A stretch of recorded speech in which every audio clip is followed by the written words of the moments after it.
So we're joined today on Highland League Weekly by former Wick Academy, Huntly, Cove Rangers and Fraserburgh midfielder Grant Campbell for a wee chat about the Scottish Cup first round. Grant, how are you getting on? Yeah, fine, thanks, Colin. I guess missing my football somewhat, but that's what happens when you get old. Well, that was going to be my first question. You obviously had to retire in the summer. I mean, how have you found it since then? Yeah, it's been fine. I think physically I'd gotten into a place where I was carrying problems for the best part of 6 months at the end of last season. So I think I knew deep down as kind of months were ticking down the last season, it was coming to end. But you still harbour that kind of hope that you're going to get a fix. But when I went through for the scans and consultations, and they started speaking about taking injections, I thought it's probably time to step away and let someone else step in, right? In terms of when you were playing, Grant, what was it like playing in the Scottish Cup? Was that always a big day in the calendar for Highland League players, this first round of the Cup? Oh, without doubt. I mean, I don't think it really matters if you're a team that's sort of struggling, and I had a few seasons of that myself. It's a kind of a welcome distraction, isn't it? A chance to get a bit of publicity, a bit of status in the game. So it's a great opportunity there. And if you're a team that's competing to win the league, you've got to win virtually every week now to win the title. So it's not just quite a welcome distraction from that as well, you know. So it just gives you a bit of a breather from that kind of regular must win every single Saturday. It just gives you a little bit of break. So Scottish Cup's great, and some of the when you look back in your career when you're finished, it's some of the Scottish Cup moments that kind of stand out, right? It's some of those that for better and for worse that stick in your mind. It's just a bigger occasion. And we'll move into some of the ties, Grant, and we'll start with one of your old clubs, Huntly, picked for live TV broadcast up against Pollock down in Glasgow. It's a good chance, isn't it, for Huntly? Can you national exposure, chance to sort of make a bit of a name for themselves? Yeah, I mean that's. I bet they couldn't believe their luck when they got pulled out the hat for going on the television. That's exactly what you're looking for. It's just something different. It's a tie that they're probably looking at and thinking we've got a real chance here. They seem to be a lot more solid than what they've been in recent years, and giving teams real competitive matches. So uh, I fancy them in that game, and if one of them can go and be a hero on TV, then what an occasion it'll be for them. And another game which potentially could have been chosen. I mean, it's another tasty one. Broomhill, open goal. Broomhill, one of the sort of Lowland League big hitters up against Brora Rangers. What's your sort of thoughts on that tie? Yeah, I think that's probably the most interesting tie out of the whole round for me. You've got everything that's going on with that open goal Broomhill team and all the attention that they're getting. But I think you look at that Brora side, and it's just there's so much experience, so much ability in it that I personally I favour Brora myself. I think open goal seems quite experimental just now. I think from the results that have come through so far, and I just think Brora. I always fancy Brora, to be honest, in these cup competitions. I think they'll just be too strong, even if they are away from home. That'll make it a bit more challenging for them, but I would certainly back them. In terms of sort of the last, I suppose, 7, 8 years of your career, Grant, playing with Wick and Cove and then Fraserburgh and the Highland League, were Brora probably always your toughest opponents almost because they've always sort of been there in that time, haven't they, up towards the top and challenging to win things? Yeah, I think they've gone through a couple of kind of mini transitions over those years, but the likes of Dale Gillespie and Martin McLean, who I was primarily up against, I guess that stayed uh, quite consistent. I always felt like we were never going to run away from Brora. I never felt like Brora was ever going to run away from us. It just always felt like it was going to turn into a bit of a war of attrition. But yeah, I mean, when the money first came in at Brora, it was probably towards the start of my Highland League career. They became a successful team really quickly, and I think what they've done well is that kind of longevity. They're still right up there and probably still fancy themselves to go and have a good season this year. There's two all Highland League ties. Grant Banks a D against Turriff United and Lossiemouth against Buckie Thistle at Grant Park. What's your sort of thoughts on those ties? First of all, I mean that's the dreaded draw, right? Getting another Highland League team out of the hat.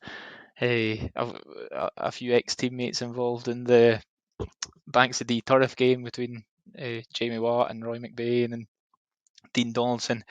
I think if I'm Dino, I'm looking at that and thinking, personally, Banks of D away was any cup competition. That was worst case scenario for me. You're thinking big artificial park, good side, not much glamour given they're a Highland League side.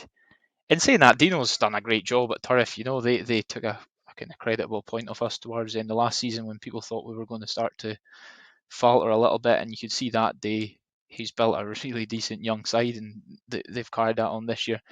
I fancy Banks of D might be too strong for them, but yeah, I wouldn't have thanked whoever made the draw for that one if I was Dean. And yeah, Bucky against Lossy. Bucky are doing extremely well, aren't they? They seem to have done well for 2 or 3 years. I would just fancy them to be too strong there. And then moving on to another of your former clubs, your most recent club, Grant, and away tie for Fraserburgh down at Civil Service. Strollers Gen Cup could be potentially quite a tricky afternoon for some of your old teammates. It'll be a tricky tie for sure, I guess. Although we won the league last year, we let ourselves down in cup competitions, and the Scottish Cup was one of them.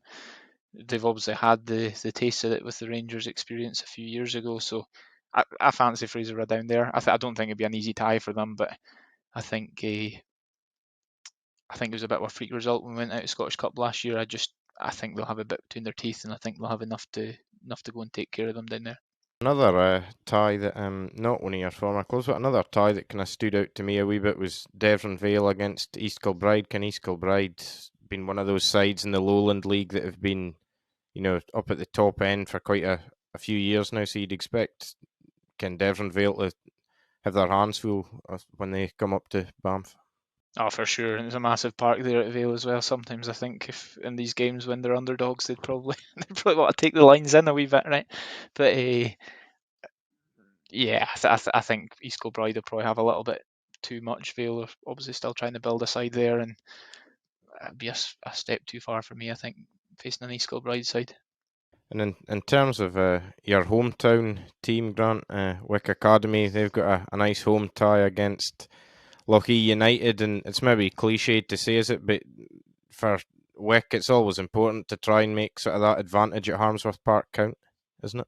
Oh, for sure, and I mean we had great times in the Scottish Cup when I was at Wick as well. It's no team's really gonna fancy going down there ahead of it. I'm sure a few teams have won and had decent trips on the way home over the years, but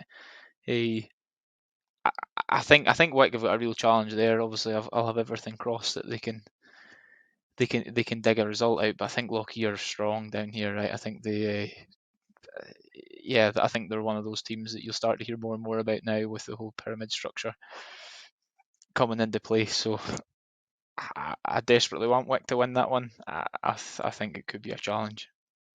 Very diplomatic there. And there's a few other Highland League sides of home ties. Forest are at home to Glasgow University. Keith are at home to Cumnock. For Martin are welcoming East Stirlingshire at North Lodge Park. And Strathspey against Camelin and Nairn County against Drumchapel. They're all sides at home. And I mean, sort of varying degrees of difficulty there. But I suppose when you've got a home tie, whoever you're playing, you sort of feel you've got a decent chance, don't you, Grant? Oh, for sure. These are good draws for me. All of them are good draws. You're at home. It's something different.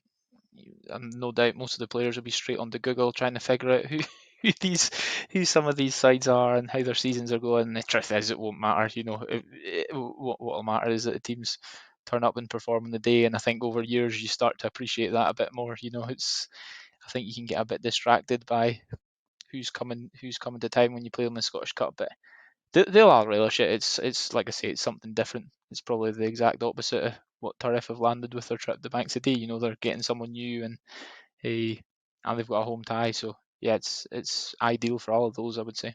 There's a few sides we haven't mentioned yet. The away ties, Rothes are down at Carnoustie, Panmure, and Inverurie Locos make the trip to Hillabeath. Clachnacudden are going to Dunbar United, and Brechin up against Jeanfield Swifts. I suppose for any of those sides, Grant, if they can come back up having got themselves into the second round, that would be seen as a really good day for them, wouldn't it? Yeah, I think most of those sides will fancy their chances. So to be honest, I mean, Clark seem to have started the season like a house on fire. Brecon have transitioned into Highland League football pretty well, to be fair to them. So he Rothes maybe having a bit of a stickier spell, but they're a good side as well. I think they'll. I don't think any of these teams are going into those ties thinking it's a kind of foregone conclusion. You know, I think they. I think they'll all fancy their chances to have a right good go. And locals, I would make them quite strong favourites against Hillbeath Hawthorn. So I think we could see decent progression from the Highland League clubs this year. I know it's been a bit up and down over the last few years, but I don't think there's too many teams in there with too much to fear this year for a first round. But it seems to be much more spread this year. I don't know if there's more clubs in the draw or at the outset for the qualifying rounds or how that's gone, but I think there's plenty of reason to be optimistic for a lot of the clubs in the league.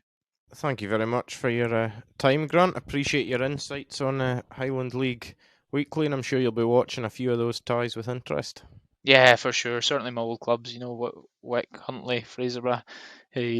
I'll be keeping keen interest in their ties and hope they progress. And I hope the rest of the Highland League does well as well. It reflects well on all of us that's been involved or are involved when the Highland League clubs do well. So fingers crossed as many as possible can make it through.